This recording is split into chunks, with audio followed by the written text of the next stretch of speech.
Olá meninas, tudo bem com vocês? Olha eu aqui novamente, né?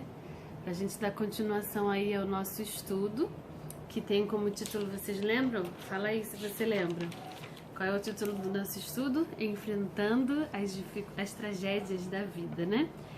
Eu comentei com vocês aí que esse texto parece até que foi proposital, né? Esse estudo, porque nós estamos vivendo um momento de tragédia mundial e estamos estudando sobre as tragédias da vida. Só que não foi proposital, isso foi de Deus para a tua vida. Porque, como eu falei anteriormente, nós estamos estudando a revista Cristã, que foi programada para esse primeiro trimestre. E quando ela foi escrita e programada, não tinha nada disso programado. Quando não tinha nada disso acontecendo, né? Nada dessa tragédia. E quando a nossa presidente também pensou em estudar a vida cristã, também não pensou nisso, né? Vamos estudar.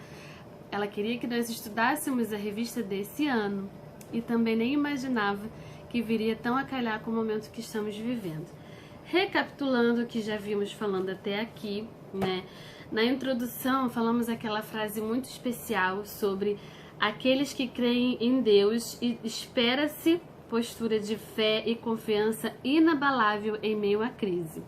E comentamos que nós temos a tendência humana de resolver os nossos problemas com a nossa própria força, com as nossas próprias mãos.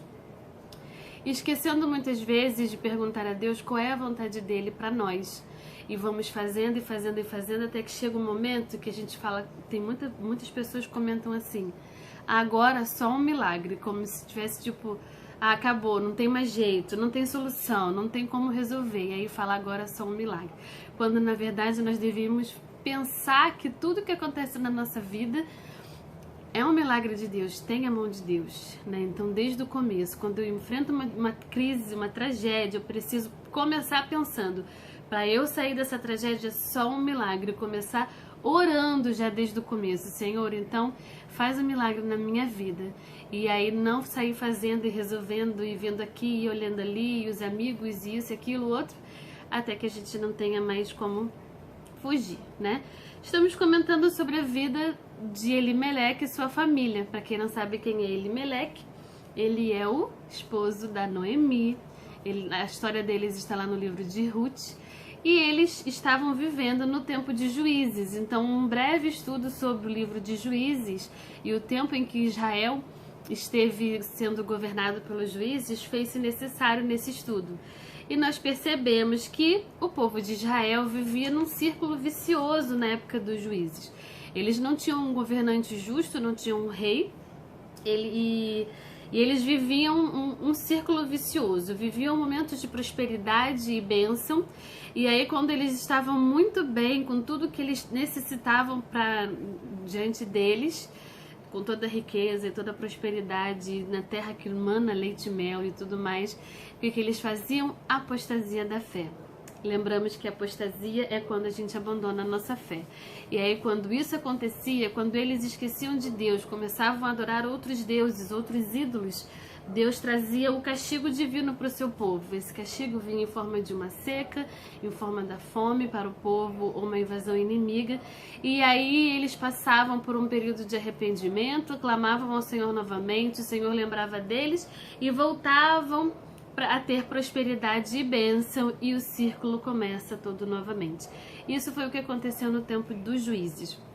Conversamos sobre os Juízes 6, 7 e 8, quando o povo dos midianitas e os amalequitas invadiram Israel, estiveram sob invasão a Israel durante 7 anos, roubando, saqueando. Todas as vezes que eles iam semear, o povo vinha, os amalequitas e os midianitas, roubavam toda a ceifa deles e os gados, e eles estavam passando por um momento de fome. Deus levantou o Gideão, que os livrou depois de 7 anos, mas eles estavam passando nesse período aqui de Elimeleque, um período de fome. E aí nós chegamos lá no tópico 1, que foi o último estudo, pensando que um período de fome é quando o problema e a crise nos alcançam. Para Elimeleque e sua família foi aquele período de fome. Qual é o problema que te alcançou nesse momento? De repente seja um problema na sua família. De repente você pense que o seu casamento não tem mais jeito, ou o seu filho não tem mais jeito, de repente ele saiu de casa e não tem mais jeito. Qual é a tragédia que está acontecendo na sua vida, que esse problema e essa crise te alcançou? E quando esse problema e essa crise te alcança, é o momento da gente lembrar daquela primeira frase lá, né? A nossa postura de fé e confiança deve ser inabalável mediante essa crise. Nossa confiança está no Senhor. Lembramos um pouquinho da oração do Pai Nosso que nós pedimos, né? Senhor, dá-nos o pão nosso de cada dia, a cada dia. Pensamos então e lembramos que basta o seu dia, o seu próprio mal. Quando nós estamos vivendo uma tragédia, é muito difícil ficar pensando: mas como vai ser semana que vem? Mas como vai ser no mês que vem? Mas como vai ser tal coisa ou outra coisa? Voltando à tragédia que estamos vivendo, essa tragédia mundial, muitos têm pensado, né? Poxa, já tem 2 semanas sem escola, já perdeu o mês de março, vai perder o mês de abril, as crianças vão perder o ano. Estamos pensando sobre a economia, tanto tempo os ambulantes, pessoas que não têm seu salário fixo, em casa sem trabalhar, e como é que vai comer, como é que vai fazer, como é que vai acontecer. É uma tragédia que estamos vivendo, mas nossa fé precisa estar em Deus inabalável, porque nada foge ao controle de Deus. Né? E aí Elimeleque e sua família estavam vivendo exatamente essa tragédia, um período de fome na cidade de Belém. E o interessante é que nessa cidade, até comentamos isso também, essa cidade era chamada de a Casa do Pão. Eles viviam de cultivo de cereais e nunca houve fome naquela cidade.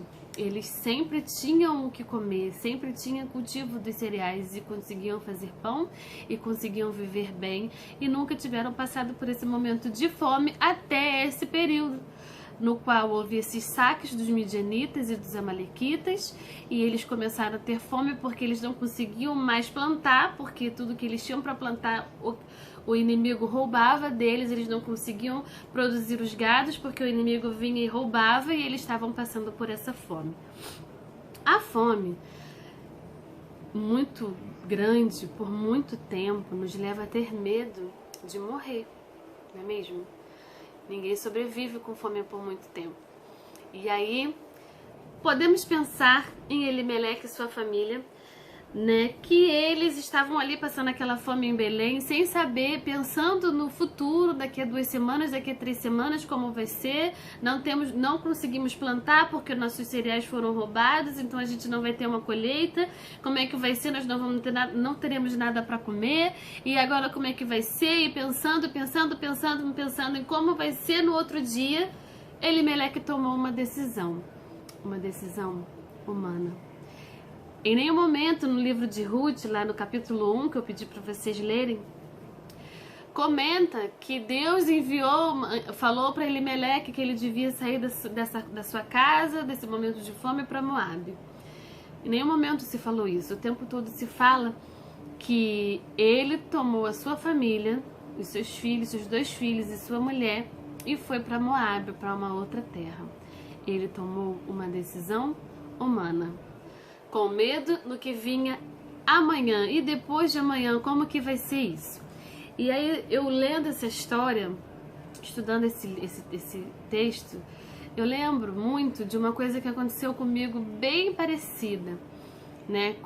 Para quem não sabe, eu tenho 3 lindos filhos e quando eu engravidei do terceiro, o meu do meio tinha acabado de fazer 1 ano. E eu tinha acabado de conseguir 2 empregos novos dos meus sonhos. Aquele emprego que eu sempre quis trabalhar em 2 lugares, na UTI e no Natal. E eu estava nesses 2 empregos que eu sonhei a minha vida inteira, desde que eu me formei na faculdade até aqui. Eu sonhei com esses 2 empregos e eu estava nesses 2 empregos, começando a minha vida tudo de novo, porque o mais novo que eu tinha na época, que era o Daniel, o do meio, já estava mais velhinho, já conseguia ficar com alguém para eu trabalhar e eu estava muito contente, estava vivendo um momento de prosperidade, um momento de bênção. E aí me veio a notícia que eu estava grávida do meu terceiro filho. A vida com 2 filhos pequenos já não é fácil. Com 3, então, me desesperou. E aí eu fiquei pensando no amanhã, meu Deus, eu vou ter que sair dos empregos para poder tomar conta dos filhos, e como é que vai ser a escola para 2 já tá difícil, que dirá agora para 3, e o plano de saúde, como é que nós vamos dar comida para esses 3, como é que eu vou amamentar um enquanto o outro ainda é muito pequeno. Eu entrei em pleno desespero como Elimeleque. E eu fui profundamente ministrada ao coração por meu Deus, que ele falava para mim da seguinte maneira: minha filha, te basta viver cada dia o seu próprio mal. E eu passei a fazer isso. Passei a gestação toda vivendo cada dia. O que eu preciso fazer amanhã? Ah, um exame de ultrassom. O que eu preciso fazer tal dia? Um exame disso, um exame daquilo. E aí eu comecei a viver cada dia o seu próprio mal. E aí, voltando para o nosso tópico 2, tem como título: Mudando de Belém para Moabe, a decisão humana de se livrar do problema. O que você está tentando fazer para resolver esse problema aí da sua tragédia? E aí nós começamos a perceber que quando nós tomamos decisões por nossas contas, consequências ruins acontecem porque eu resolvi tomar aquela decisão. Aí eu penso naquela jovem adolescente apaixonada que não consegue enxergar todos os defeitos do seu noivo. Talvez o pai e a mãe já avisou que não vai dar certo, mas ela insiste porque ela está apaixonada. Talvez vários sinais Deus já mostrou para ela, mas ela insiste porque ela está muito apaixonada. E aí ela insiste, mesmo sabendo que não vai dar certo, mesmo tendo sinais de Deus que não vai dar certo, insiste até o final e casa. E aí vive um casamento muito difícil e complicado, e vai viver um casamento complicado pro resto da vida, porque a Bíblia diz que é até que a morte nos separe. E aí, mais uma vez, eu lembro de uma história minha. No ano passado aconteceu essa história, no qual eu tinha um emprego certo, estava já desempregada há mais de 6 meses, e aí eu fiz uma entrevista, fui chamada para entregar a documentação para começar naquela semana. E aí eu fui contente, sempre falando que era a vontade de Deus, eu fui contente para esse local, era para eu trabalhar no hospital Albert Schweitzer, esse de Realengo. E eu fui contente falando para todo mundo que Deus estava fazendo algo maravilhoso na minha vida, eu ia começar a trabalhar. Mas antes de sair de casa, eu falei: Senhor, se for mesmo da tua vontade que eu fique nesse lugar, faça a sua vontade na minha vida. Eu não quero fazer eu com minhas próprias mãos, eu quero fazer a tua vontade. Mas se não for, faz acontecer qualquer coisa lá que eu não consiga completar esse processo. Amadas, vocês não têm ideia, nem temos tempo aqui nesse vídeo para eu te contar quantas e quantas situações eu enfrentei nesse dia para que eu não concluísse esse processo. Muitas situações, até meu pai chorando, me ligando, dizendo que estava passando muito mal aconteceu. Até o cara do Uber que me ajudou para me levar em outro determinado lugar, ele falou: você precisa de ajuda para alguma coisa, e me deu uma palavra contrária a eu ficar nesse emprego. Até uma menina que era para entregar currículo junto comigo, e ela fez uma pergunta que ela não gostou, ela falou: não, assim então eu não vou ficar. Mais um sinal, vários sinais, vários Deus me deu para eu não ficar naquele emprego. E aí, com muita tristeza no meu coração, eu voltei lá depois de já ter entregue tudo para a recrutadora. Eu voltei lá chorando e disse: eu não quero ficar. Ah, mas por quê? Não, porque eu sei que não é a vontade de Deus para mim ficar aqui. Queridas, na semana seguinte, ou no mesmo dia, ou no dia anterior, não sei, eu sei que foi na mesma semana, eu vi uma reportagem na internet dizendo que estava uma crise muito grande no Albert Schweitzer, do qual o governo não estava pagando e os seus funcionários estavam passando fome, fazendo vaquinha para poder um contribuir com o outro com alimentos, porque as pessoas que trabalhavam só ali estavam passando fome, porque não estavam recebendo o digno salário. E Deus me livrou disso. E aí, será que vale a pena você continuar fazendo a sua própria decisão, ou vale mais a pena você ouvir a voz do Senhor? Elimeleque foi para Moabe, não ouviu a voz do Senhor, e ele faleceu juntamente com seus 2 filhos. Não diz aqui no livro qual foi o motivo da morte deles, mas eu sei que num período de 10 anos, que provavelmente a fome de Belém não os levaria em 10 anos, eles morreram. Noemi ficou só. E aí Noemi percebe que ela está no lugar errado, porque ela está no lugar onde não adora o Deus verdadeiro. E ela fala para as suas noras: eu vou para a cidade onde nós adoramos o verdadeiro Deus, não precisa me seguir, mas eu vou para lá, até porque eu sei que o Senhor levantou provisão e o pão já voltou. Eu convido você a ler Ruth 1:6, na qual ela diz para as suas noras: então se dispôs ela com as suas noras e voltou da terra de Moabe, porquanto nesta ouviu que o Senhor se lembrara do seu povo, dando-lhe pão. O povo de Israel, ele foi ensinado pelo Senhor a confiar nele. Não importa as circunstâncias, não importa a invasão do inimigo, não importa a seca, não importa a tristeza e a dor do seu coração. O Senhor nos ensina cada dia a confiar nele. E enquanto eu e você não pararmos para confiar nele, mesmo que seja uma dor muito grande, aquele dia foi um dia que eu desisti daquele emprego de muita dor para mim, eu chorei muito, porque eu estava desistindo de um emprego bom para mim de novo, mas sabendo que era da vontade de Deus e que ele queria o melhor para mim, o que foi comprovado em seguida, né? Será que uma fuga era a única saída? Aí eu te pergunto, será que fugir desse problema, saindo da sua casa, ou desistindo do emprego, ou se enfiando em mais e mais empregos para fugir da sua família, será que essa é a solução correta? É a única saída mesmo que você tem? Ou mesmo, talvez, eu não sei até onde esse vídeo vai alcançar, mas talvez você que tenha desistido de viver esteja tentando contra a sua própria vida. Será que você se matar é a única saída? Querida, Jesus tem a única saída para nós. Ele pode nos dar paz e consolo em meio à guerra, em meio à fome. Ele pode nos dar paz. Somente a família de Elimeleque saiu da cidade de Belém. O resto do povo de Deus continuou lá. Passaram fome porque era necessário, foi castigo do Senhor, porque eles abandonaram a sua fé. Passaram fome, mas o Senhor lembrou deles e trouxe o pão novamente. Não é mesmo? E aí mais uma pergunta que fica: será que ele viu que a fome era um sinal do descontentamento divino? Você que é mãe, você que é pai, quando você se descontenta com seu filho, você dá um castigo para ele para ensinar, não é mesmo? Muitas vezes o Senhor fez isso com o povo de Israel, com o povo dele. Deu um castigo para ensiná-los a viver e confiar nele. Nós precisamos aprender a confiar. Cada experiência, cada tragédia que vivemos nos dá esperança e experiência para uma próxima. É um ensinamento que nós temos do Senhor. O Senhor lembrou dando pão e eles aprenderam a confiar nele em todas e qualquer situações, né? Escapando da fome, então, com medo de morrer, Elimeleque foi para Moabe, mas ele morreu mesmo assim. Lá morreram Elimeleque e seus 2 filhos, em 10 anos. Por que não foram para algum lugar onde se adorava a Deus? Desistiram de Deus. Uma outra coisa que acontece com quem enfrenta uma tragédia é simplesmente deixar de ir para a igreja. É claro que a tristeza decepciona o nosso coração, mas não é o momento de desistir de Deus, desistir de estar com seus irmãos adorando ao Senhor. Hoje estamos vivendo esse momento, mas existem muitos e muitos cultos acontecendo nas redes sociais, no YouTube. Não abandone a sua fé, não pare de ler a Bíblia, não pare de orar. Porque se já está ruim eu orando e adorando ao Senhor, que dirá eu virando as costas, abandonando a minha fé, abandonando o meu Deus? Falta de confiança na providência divina? Será que realmente você não confia naquele que te criou, naquele que te trouxe até aqui?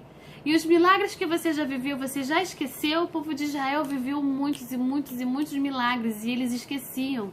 E você, já esqueceu os milagres que Deus fez na sua vida? Ou os milagres que você já viu na vida de uma outra pessoa? Será que você já esqueceu disso? Situações limites como essa que Elimeleque viveu são para que nossos corações sejam testados e provados. Essas situações, elas potencializam os pecados que estão dentro do nosso coração. O pecado está dentro do nosso coração. O pecado me concebeu a minha mãe. E situações limites me fazem desistir, me faz ter vontade de atentar contra a minha própria vida, me faz vontade de abandonar a igreja, abandonar o meu Deus, parar de ler a Bíblia e parar de orar. Mas é aí que você está sendo provado e testado, e você vai sair daí com esperança e experiência para uma próxima situação difícil. Mas independente de qualquer coisa e qualquer decisão que você tenha tomado, querido e querida, nada foge ao controle de Deus. A decisão humana que você tomou lá atrás, ou agora, ou vai tomar daqui a algum tempo, não vai fugir o controle de Deus. Embora Elimeleque tenha tido essa decisão errada e uma decisão humana, não ouviu ao Senhor, estava no controle de Deus tudo isso.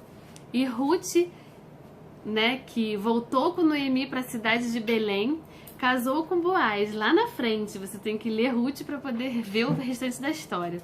E ela veio a ser mãe de Obed, que foi o pai de Jessé. Lembra quem é Jessé? O pai de Davi. Ela foi participar da linhagem de Davi. Peraí, mas não foi da linhagem de Davi que veio o nosso Senhor Jesus? Viu? Nenhuma tragédia é para morte. Ela é para nosso ensinamento. Nenhuma decisão que você tome errado hoje é para fazer você ficar mais e mais para fundo. O Senhor continua te levantando e dessa tragédia pode fazer uma coisa muito boa na sua vida. Creia nele, confie sempre e o mais ele fará na tua vida. Um beijo, que Deus possa abençoar o teu coração com essa palavra, assim como tem abençoado o meu. Amém? Fica aí para a próxima, para a gente fazer a conclusão do nosso estudo. Ainda falta o tópico 3, a conclusão. Espere ansiosa pelo próximo vídeo, tá bom? Um abraço a todas.